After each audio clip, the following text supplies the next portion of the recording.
It's your girl Kizzy and Nicole, and we are here for another episode of Single Mothers Out the Mud. You hear me? Like we are really highlighting the real troopers, the real queens, okay, of our society, which are our single mothers, and they are going to share ways that they got it out the mud, ways that they overcame challenges, ways that they have maneuvered through the storm as a mother.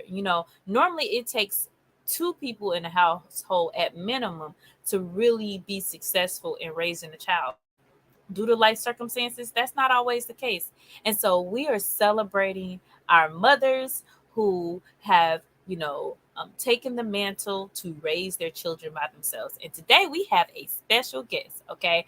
This special guest not only pours into other mothers, but also pours into the community because part of what she offers is of strength, of history, of legacy, right? All of us, we all, you hear a lot of conversations about building legacy, right? And so our special guest today, Miss Stephanie by with Culture by LE, is going to share with us not only her journey as a single mother who made it out the mud, but also how she can help other mothers in just our community thrive. Everybody, give it up for Miss Stephanie Farabee. Hey, Hey y'all, hey Miss Stephanie, how are you today, sis?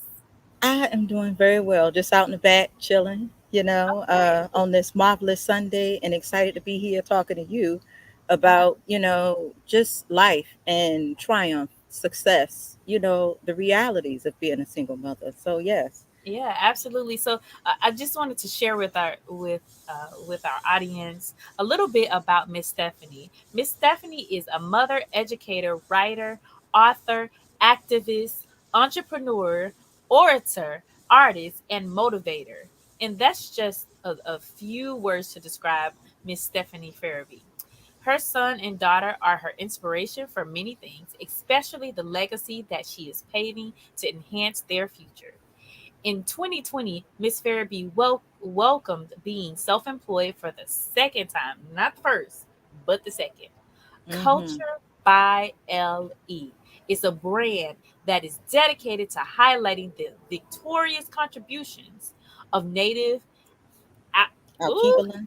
Alkebulan. Akibaland, also known Yes. as African Yes. ancestry, in the 757 area and beyond. Black heritage and culture is essential for family upbringing. Connecting with the true body of history is significant for self awareness. Now, Mm-hmm.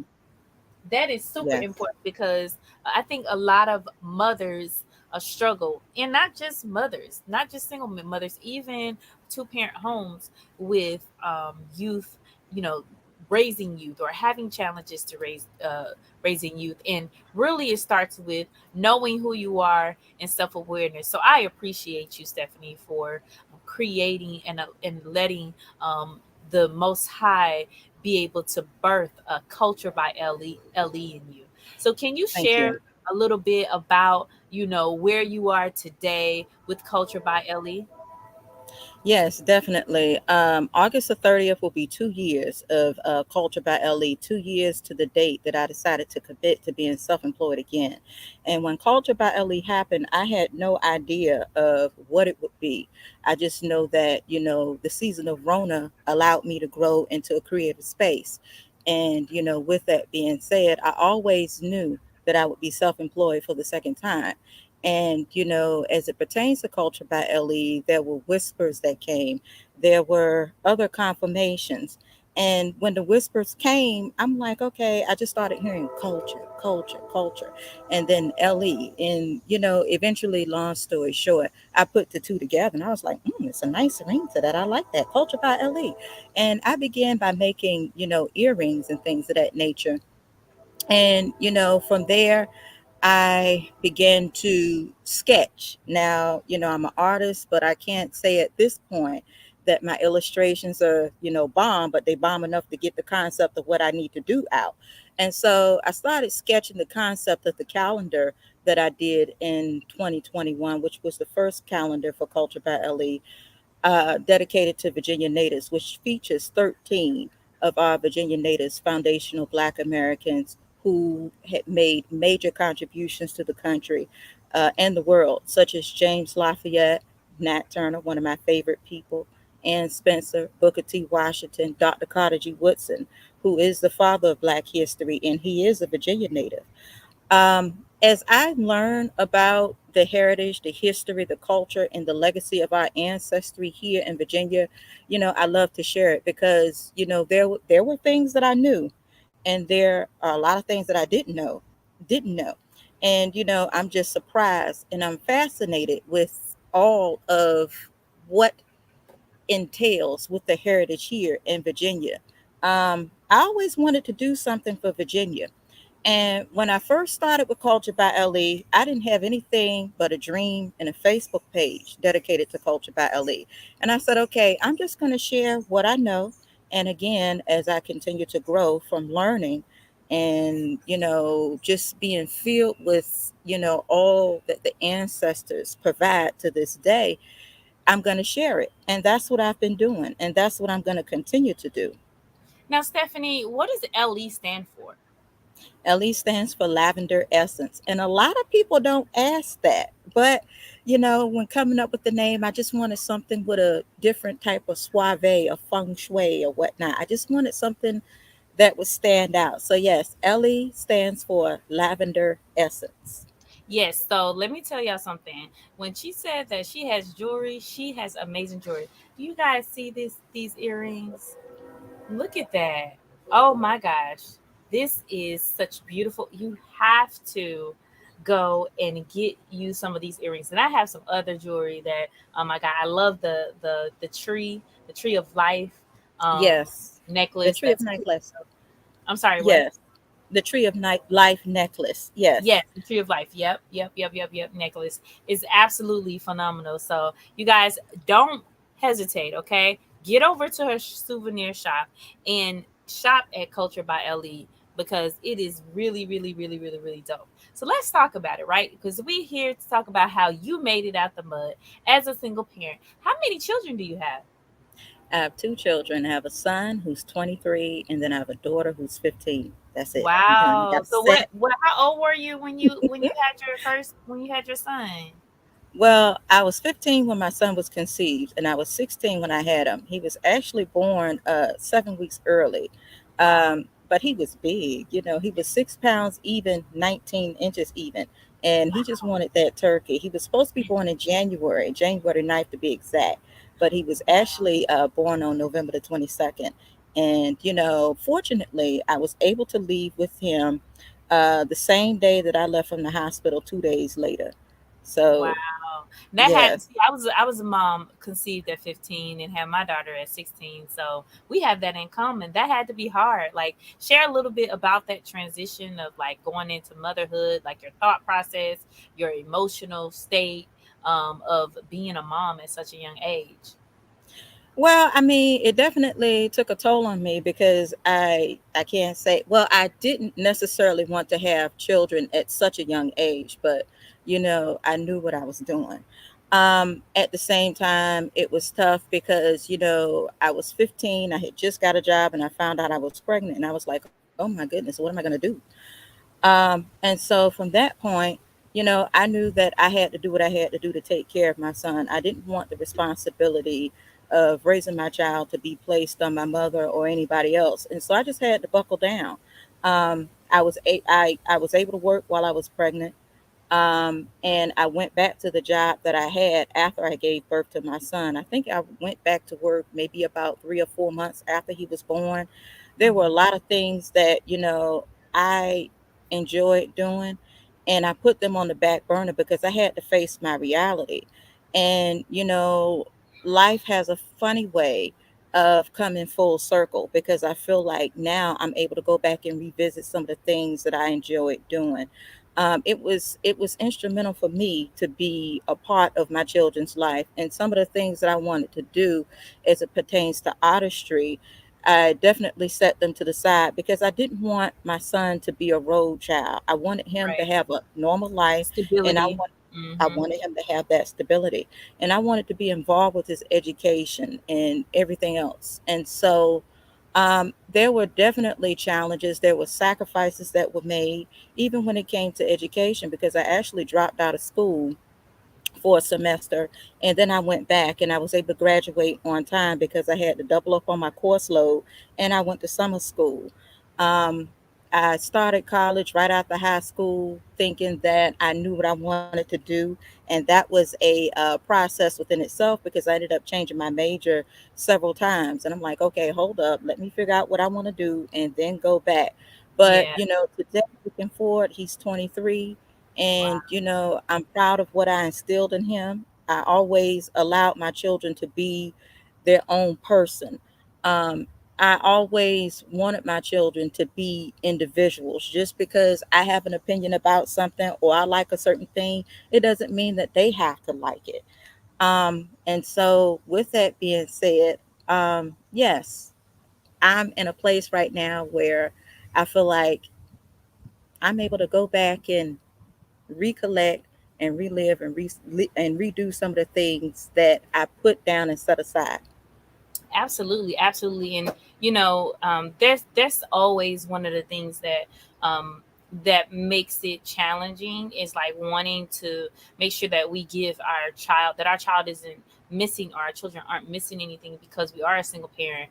Hmm. You got the co-parenting aspect, you got the child care aspect. I mean, you made it work, you made it do what it do, and so we, that is such an inspiration to moms out there that find themselves in a similar predicament where like they weren't planning. They have one perception of what they're going to do with life, but then life changes, and so we just grab it by the horns and keep it moving. So can you share with me something that maybe a time that you were emotional or upset, and you wanted to kind of stay stuck, but you had to take action? Because here at for this segment, we talk about, don't be angry, be active, right? Just don't be upset about something, actually do something about it. Can you share a little bit about, through your motherhood journey, a time where you um, were so emotional that it was hard for you to take action?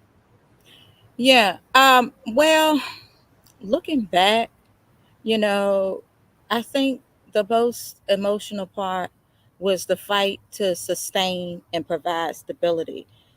Although I was able to do that, it wasn't, in the eyes of the way that I envisioned it. But at the same time, I've always been able to provide a stable household for my children. And sometimes, being a single parent, if you allow yourself to get lost in that thought, it can be devastating because quite naturally, the average person doesn't plan on being a single parent and raising a child on their own. But sometimes in life, especially when you're in survival mode, you really don't have time to think about the challenges that you face. You just know that you have children. You know that you have little people looking up to you. You have people depending on you, and in the midst of that, you just find a way to make things happen. Yeah, absolutely, and that really brings me to the biggest point is that when you were younger, you were so mature, like to make choices, because sometimes there are single mothers that are teen single moms that don't necessarily maybe put their children first. And so they have to go through that process of maturity, and so for you to be so young to set those goals, that's very admirable of you. Believe it or not, I know it sounds crazy, but it could have gone a totally different way. So can you share a little bit about what advice you would have given to your younger self when you were going through the process of making sure that your child still wasn't missing anything because you were a single parent? Yeah, I'll say this. I got lost in the role of being a mom, and I put myself on the back burner. And to my younger self, I'll say, do you live your life and never settle for anything less than what you deserve? Because just like in any type of relationship, a parentage is a relationship. and you cannot forget about yourself. You always have to make time for you. And sometimes, even with business, when you birth in the business, that's like a baby, and you want the best for your babies, whether they're physical babies, whether they're business babies, or whatever type of babies, spiritual babies that you have. But I'll say this too. Um, I was having a conversation years ago with someone that I know, and she mentioned the analogy of being on an airplane. And quite naturally, a mother's instinct is to protect the child. And if the plane was to go down, the natural instinct is to put the mask on the baby and then put the mask on yourself. But you have to take care of yourself first, because if you don't, you won't have anything to give to anybody else. And so, yes, do you live your life and never settle for anything less than what you deserve. Absolutely, absolutely. Share a little bit about your process of juggling, like high value skills, while taking care of your children financially. Because ultimately, that's what makes the difference, right? Like after so long, you know, a job paying minimum wage doesn't necessarily help create stability. So, what are some things that you did to build like high value skills to be able to take care of your child or your children? Well, life is filled with teaching and learning moments. And, as I continue to reflect, it's interesting how the things that you do in your life from past to present is a reflection of the path that your life will take. And so when you're working at a job, it's not just a job. You're developing experience. And I'll say this, for each company that exists, there was a person, there was a brainchild behind that company. And at some point in time, the company gained support and the company gained resources for people to be able to get paid for working for the company, and so on and so forth.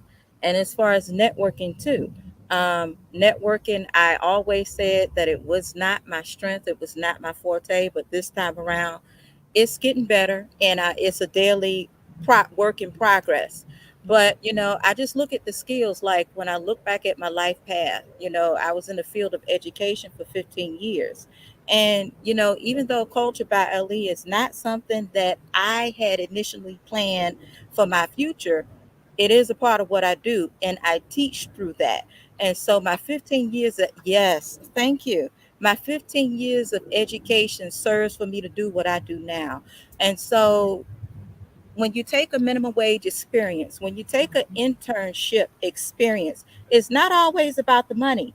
Even though you need money to survive, it's about what you can take from that and make it your own and build off of it. Because part of being self-employed is adding value to what you do, adding value to the business of what you do, whatever that is. And nobody can place a value on it because it is your art.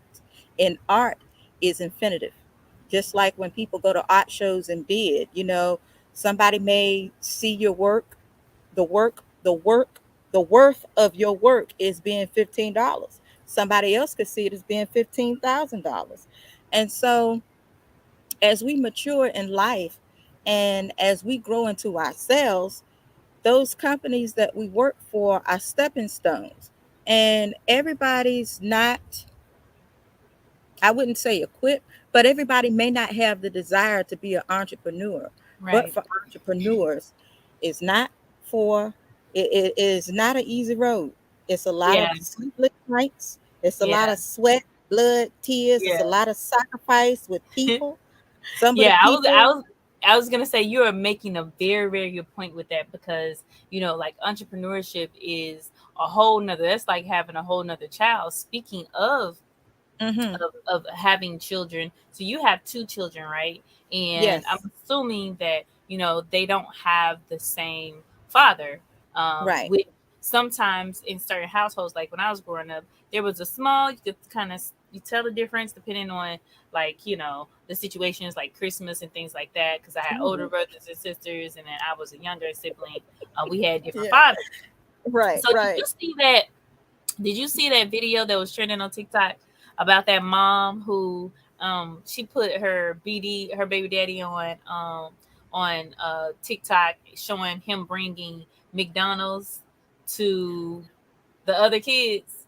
Well, actually, I didn't see it. I heard about it. You heard And, about it. What do you think I about heard that? about it.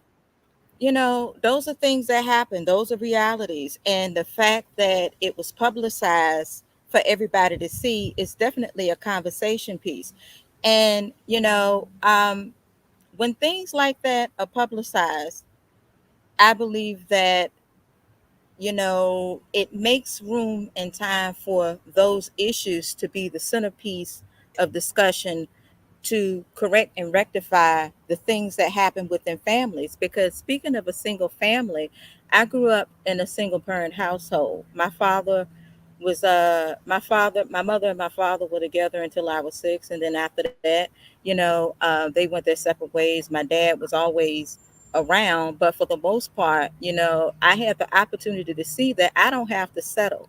Growing up in the 80s, um, I saw that a lot of families stayed together for the children, but there was a lot of discord. There was a lot of verbal abuse, emotional abuse, sometimes physical abuse, and it wasn't limited to the confines of the household. Sometimes that stuff went out in the street, and of course, no one ever plans to be a single parent unless they go get test tube babies, but that's a whole That's a that's a whole whole nother nother show. thing. But for the most part, what I learned from that is I don't have to stay in a relationship with someone just for the sake of the kids if it's not a benefit to everybody as a whole. And saying Yeah. that, again, I didn't see the video, but some people tolerate that, but it wouldn't have been me. It wouldn't have been me. Well, yeah, That's and all I I got.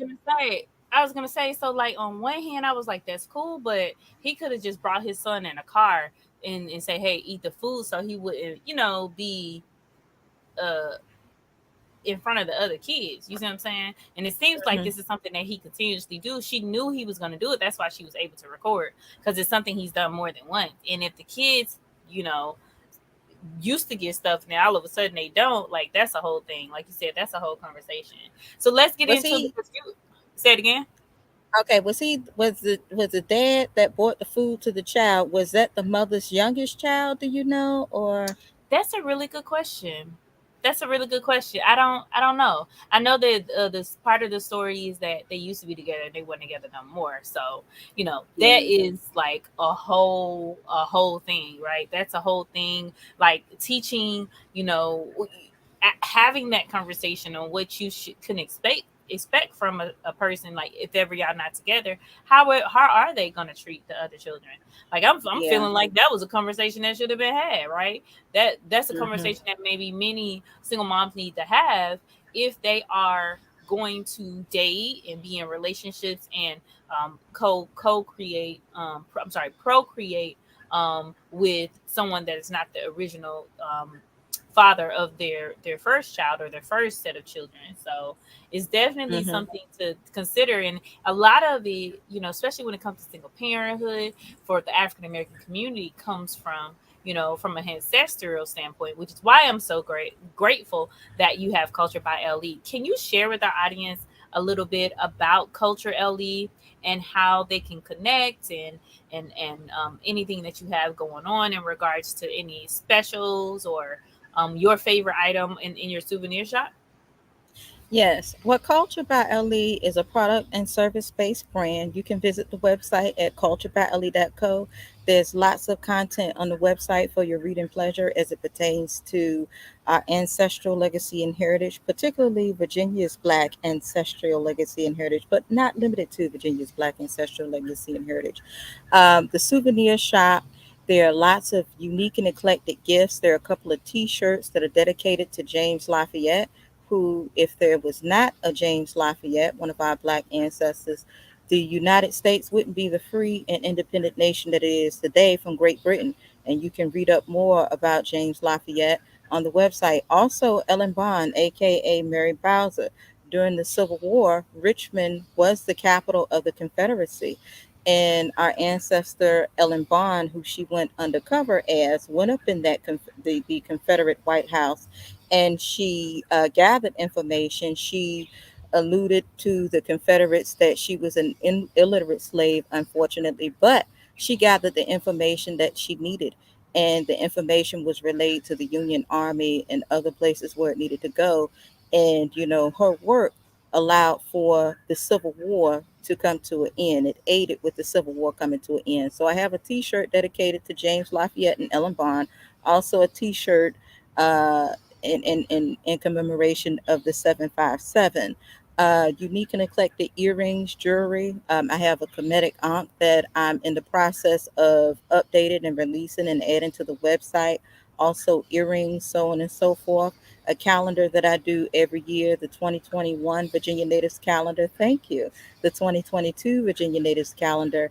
And I am going to begin working on the 2023 Virginia Natives calendar. I have some other things in the work, but I'll keep that, on the low until it's done. But Well, definitely, when you have time, visit the website and the online souvenir shop. yeah, and I was gonna say, like, now that's the reason why you guys gotta follow her on her social media, because as she placed those things out there, Culture by Ellie, you want to be able to be the first to grab yours and grab your copy and grab your set of earrings. And I love the T-shirt. I should have worn Thank my you. T-shirt. I should have worn my T-shirt. But yes, for sure, definitely want to follow you. Can you share the audience how they can follow you on your different social media platforms? Yes, and also I'm wearing one of the products or one of the unique and eclectic gifts that are on the website. These earrings here, they're naturally dope earrings, lightweight wooden eclectic earrings. And yes, let's see if I can turn it around. Okay, there we go, right there. And these are also featured on the website because I am naturally dope. And these earrings, again, are lightweight on the earlobe. Uh, Instagram, Facebook, YouTube, and TikTok. Those are places where Culture by Elite are located on social media. So, again, connect and, let's grow together. Absolutely. Guys, thank you so much for tuning in. And Stephanie, peace and blessings to you and Culture by Ellie for just, answering the call to, share with us our ancestral history, because it's so important as we grow each and every day. Thank you so much for joining us. Thank you so much for having me on, and I'm sending reciprocation, peace, and blessings your way as well. Absolutely. And I'll talk to you in just a minute. All All right, right. guys. Thank you. If you want to learn more about Culture by LE, please make sure you go and follow Culture by LE on all of the social media platforms. You got Facebook, you have Instagram, YouTube, all of that. And really go and learn about your ancestral history, specifically in the 757, but not limited to the 757. Thank you all for joining us. Don't forget to subscribe, like, share, and press that notification button. See you guys next time on Single Mothers Out the Mud. Peace and blessings. Don't be angry, be active.